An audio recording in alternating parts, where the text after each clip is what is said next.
All right, ladies and gentlemen, welcome into my official NFL Top 10 Best Bets here for week number 12. We get into the Thanksgiving games. I've actually got around 12 games, so I've got 10 bets and then just two bonus bets. We're going to kick it off with the Commanders and the Cowboys. Really like the Cowboys to cover the 10.5 in this one. There's a massive trend amongst teams on Thanksgiving at home that are double digit favorites covering. Love the Cowboys against a Commanders team dealing with the coaching issues. Ron Rivera, basically a lame duck at this point. Nobody expects him to be back. I do think the Commanders, they're going to be up for this game. It's Thanksgiving. It's national TV. This is always the game, one of the top rated games of the entire year, the Cowboys afternoon game. So I will take Dallas to win big. Commanders, they'll score a little bit. Definitely love the over in this. That's actually another one of my top bets, the over in this game, just because it seems like such an obvious play with Prescott and Howell, two quarterbacks that can generate high yardage. And then you're talking about it being in a dome, should get a lot of points, and I do like the Cowboys. They've been so good recently covering against bad teams, covering double-digit spreads 2 straight weeks. At home, everything seems to be lining up. Dak Prescott, probably not in the MVP race, but I mean, this is another marquee Dak type game where he can have 3 touchdowns, 350. CeeDee Lamb, huge game. They've got a good offense. They don't have much of a running game, though, but I will take Dallas there. Moving on to number 9, it is the Buccaneers traveling to Indianapolis. I just love Indianapolis. I don't really know why. The Buccaneers recently have really tailed off to me. They're not very good. I understand people kind of like Baker Mayfield. He's a solid backup. He's a below average starter. That's what Baker Mayfield is at this point. I know they've got Mike Evans, Chris Godwin. They're all right, but to me, Indianapolis is just kind of undervalued due to their quarterback situation with Anthony Richardson getting injured. Gardner Minshew is still very capable. They're sitting at 5-5. They did sign Jonathan Taylor to that extension. They've got a solid receiver core. It's nothing special, but it's solid. I just think Indianapolis in a home spot, -2.5, they win this game easily. And they've done that a few times in the past, so I will take them. They did crush Carolina a few weeks ago. I believe they had a bye week last week because I'm not remembering exactly who they faced, but I'm guessing it's a bye. Moving on to number 8, it is the Bills traveling to Philadelphia. So I do have Buffalo winning this game outright. Buffalo is loved by the analytics in this one. There seem to be a lot of false narratives going on about the Bills with Josh Allen. Yes, he does turn the ball over, but they still have a very elite offense. And Philadelphia is a really good team. Now, they did struggle greatly in the first half against Kansas City. They end up winning that game.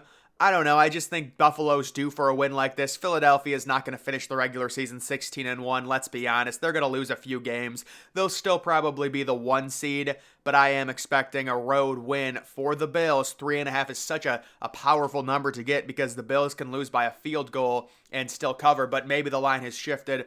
I don't really know. Moving on to number 7, it is Jacksonville traveling to Houston. Liking the over 48.5. I did like the over in Houston's game last week against the Cardinals, and it was looking good early in the third quarter, and then there was just no scoring. A few turnovers, few long drives, not resulting in any points. We're going to try it again, and we're going to like the over 48.5 in a dome. Really fun matchup, 7-3 versus 6-4. I do have Jacksonville covering the now 2-point spread, I want to say, but I do not feel very confident about that at all. I would rather say it's going to be a higher scoring game. I'll just bet the over-under. I'll take the over. CJ Stroud, Trevor Lawrence, both playing really well these past few weeks. Trevor Lawrence was really good last week. CJ Stroud did have 3 interceptions, but still, that Houston offense, possibly getting back Nico Collins, maybe getting back Noah Brown. Very good. Tank Dell emerging as one of the top rookie receivers in the league. And then Dalton Schultz, a reliable tight end. Very solid offense. I love the over in that one. Moving on to number 6, it is Kansas City traveling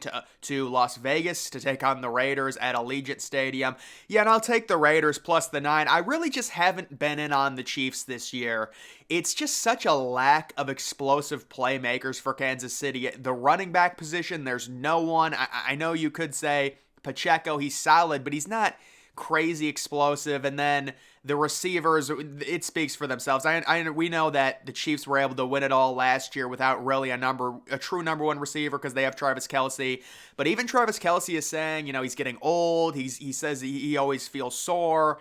I don't know. It just feels like there's not enough elite skill position players for the Chiefs, and this year might be a wake-up call for them. They're probably going to go out next year and really make an investment into possibly getting a true number one receiver, kind of to replace Tyreek Hill, because they really never replaced Tyreek Hill.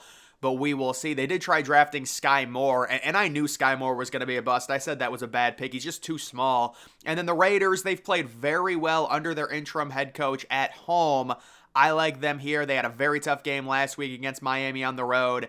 You know, you're obviously probably not going to win that game with a rookie quarterback. It is what it is. Now they're back home. Devontae Adams has had a little bit of a resurgence, and we think they cover the 9-point spread. Seems relatively doable. Moving on to number 5, basically a pick'em divisional game. The Rams traveling to take on Arizona in the desert, and I love Kyler Murray in this matchup. I love the over. Kyler's been playing well the 2 weeks he's come back. Really doesn't look that rusty. You could say, you know, only 16 points last week, but I like Arizona to win this game outright. They're 2-9, but it's clear they're really not tanking. And then you're looking at a Rams team dealing with that Cooper Kupp injury. Matt Stafford has not been very good this year. I'm not sure what his future holds. Maybe he probably has one more year, maybe 2 left in the tank. He already won his Super Bowl with the Rams. You know, whatever happens now, it is what it is. That trade was well worth it for them. Either way, I do think Arizona wins basically a pick'em game there. Moving on to number 4, another divisional matchup. It is the Steelers traveling to Cincinnati. So this is a very similar matchup. This was like the Steelers-Browns. The QB matchup was terrible. The over-under was like 33.5. The under still hit because neither team could do anything. Now you've got Jake Browning facing Kenny Pickett, and this is an impossible game. This is literally, you know, the AFC North outside of the Baltimore Ravens is the Big Ten West. That's what it is. It's low scoring. It's crap. It is good defense. I mean, the Browns have an elite defense. The Steelers always play hard. They've got TJ Watt. The Bengals, on the other hand, kind of just got screwed by injuries because they're more of an offensive team with the receivers and Joe Burrow. Joe Burrow going down. Their season's done. It is what it is. I've heard Cincinnati fans think they should try and lose out, possibly get a top 10 pick. Not sure exactly what's going to happen with their future considering T. Higgins. He's going to be due for a massive contract. You're going to have to pay Jamar Chase. You've already got Burrow on a massive deal. We will see, but I mean, I like Jake Browning to win this game. I haven't seen a lot from him, obviously. He's from Washington, but he's kind of just been a backup, and Pittsburgh, to me, is just always going to play close games no matter what. It's always a coin flip when they're involved in one of these. Moving on to number 3, we're going back to the same game. It is the Commanders at the Cowboys, and I do love, again, the over 48.5 in this one. 2 offenses. Sam Howell was leading the league in passing going into last week. I know he had a tough game against the Giants, but the Commanders are a very inconsistent team. I think they're going to be able to score some, possibly 3 touchdowns, maybe even more than that. And then for Dallas, they always put up a ton of points, especially at home. You know, you've got the Commanders training their 2 top pass rushers right before the deadline. They've got no one there. We love the over 48.5. So that's a big game. Like the Cowboys to cover the 10.5 and love the over 48.5. Moving on to number 2, this is the nightcap of the Thanksgiving game. So there's a trend here. It's seemingly in most night Thanksgiving games, because you know there's the noon game, there's the 4:30, and then there's the 8 o'clock. The 8 o'clock game always goes under. I don't know if everyone's just stuffed from eating. I'm kidding. I mean, obviously these teams are not going to eat before the game, or at least not going to eat much, but this is just your typical, you know, crappy, low-scoring game. Brock Purdy, Geno Smith, probably both going to turn the ball over a little bit. Brock Purdy's kind of a weird quarterback. He started off the season extremely well, then he was terrible and everyone hated him. Now he's had like 2 good games and people think he's the MVP, so I'm expecting him to kind of follow that up, kind of just with a bad game. I think they'll win, but it's going to be lower scoring. 43.5, you know, it's not crazy high, but it's not like the over-under in this game is 38 or anything like that, and I think there's going to be around 38 total points scored in it. I will take the under. And then number 1, this is the Sunday night game. It is Baltimore traveling to LA to take on the Chargers. It is important to note this is basically a neutral site game because SoFi Stadium, especially for the Chargers, is really not home field advantage. But I do think the Chargers find a way to get it done here. You're looking at a Baltimore team. They're pretty much in the clear in the AFC North based on the other teams and their injuries. I mean, the Steelers just, they don't have the offense in general. Browns and the Bengals both have injuries to Deshaun Watson and Joe Burrow. They're done for the year, so they're already sitting at 8-3. They can afford a few losses. It's not a big deal, and there's just such a motivation for the Chargers to win this game. You can't fall to 4-7. Your head coach is on the verge of getting fired. They're going to be galvanized. They're going to play hard. I think they cover the 4.5. and win that game outright. And then we do have a few bonus picks. This is kind of the Black Friday game. I will be taking Miami there, -9.5. The Jets, they replaced Zach Wilson. Look, I get it. You're trying something new. Probably should have been done 2 weeks ago, but Miami's just too good on offense. I don't see any way they don't cover a 9.5-point spread. I get the Jets. They have a good defense, but, it's the same thing as last week against Buffalo. How good can that defense really be when the offense keeps putting it in terrible positions? At some point, the dam is going to break. This is a passing league. The offense is always going to have the advantage over the defense. So if you're a defensive first team and your offense is constantly putting you in bad positions, it's eventually going to snowball on itself. And you're talking about a team with Tyreek Hill, possibly even Tyreek Hill being in the MVP discussion, because there's really no leader right now. You've also got Tua playing very well as well. And then a 1 o'clock game, kind of a tank bowl here. I think New England wins this game and covers. I understand people are going to say the Giants won last week. They've got a young quarterback. They're at home now facing a bad New England team. I don't know, man. It just feels like Bill Belichick coached teams.